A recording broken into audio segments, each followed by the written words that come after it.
on s'est vraiment attaché à retranscrire les mots, surtout d'Antoine Léris. Moi, je voulais pas, il n'était pas question d'incarnation.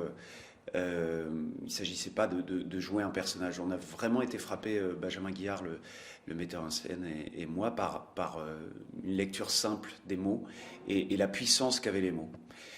Ce qui a été fabuleux aussi, c'est que 3 jours après les attentats, Antoine Léris a été le premier à pouvoir mettre des mots sur l'indicible, sur la douleur, sur l'horreur qu'il était en train de vivre. Il avait donc fait un post Facebook à l'époque qui avait fait le tour de la toile et moi j'avais été frappé par cette capacité qu'il avait à nommer les choses, à les dire. Il y avait même une forme de poésie dans sa manière de dire les choses qui se retrouve tout au long du récit qu'il a écrit par la suite. Donc on s'est vraiment attaché à retranscrire au maximum ces mots-là. Après, oui, il y a forcément une incarnation, mais si vous voulez, on s'est vraiment attaché sur peut-être la mission première du théâtre, c'est-à-dire transmettre. Transmettre un texte, l'acteur doit juste être le passage entre l'auteur et le public. Oui, il dit, c'est pas que j'ai pas de haine, c'est que je veux pas me laisser guider par elle. Ce sont des mots qui font écho en vous. Ah ouais, absolument.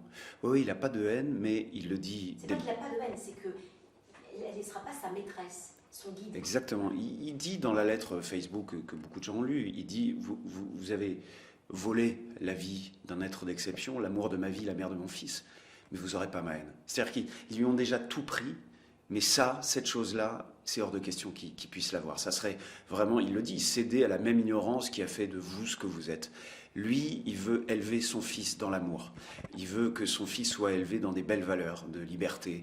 Et il se battra pour ça. Et très très vite, c'est ça qui est fabuleux dans ce texte. Et c'est pour ça que même les spectateurs viennent avec parfois un peu de crainte. Et c'est normal, voir un texte pareil. Ils en ressortent gonflé de vie, parce qu'il a une force vitale en lui, cet homme-là, qui est assez incroyable, qui est même déstabilisante. C'est-à-dire que dans les 10 jours qui suivent l'horreur, il arrive quand même à rester debout.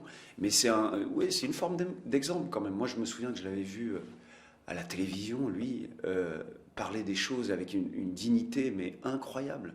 Incroyable. C'est lui qui est touché, et c'est lui qui nous donne du courage. Donc il y a quelque chose chez lui qui est assez remarquable. Et c'est peut-être ça aussi qui nous a, le metteur en scène et moi-même, on s'est attaché à cette force-là. Moi, je sais que quand je rentre sur scène, je me dis, il faut que cette force soit absolument transmise, parce que c'est un message de vie, justement, qui élimine toute haine. Après, ça ne veut pas dire qu'il oublie et qu'il pardonne. C'est pas du tout un message béni oui-oui, comme certains ont voulu le caricaturer. Il le dit d'ailleurs, il le dit dès le début du texte, ou en tout cas du spectacle. Il dit, je n'oublie rien, je ne pardonne rien, je ne passe sur rien. Mais il dit, en effet, moi, mon combat maintenant, c'est mon fils. C'est la vie qui doit reprendre ses droits pour lui et uniquement pour lui.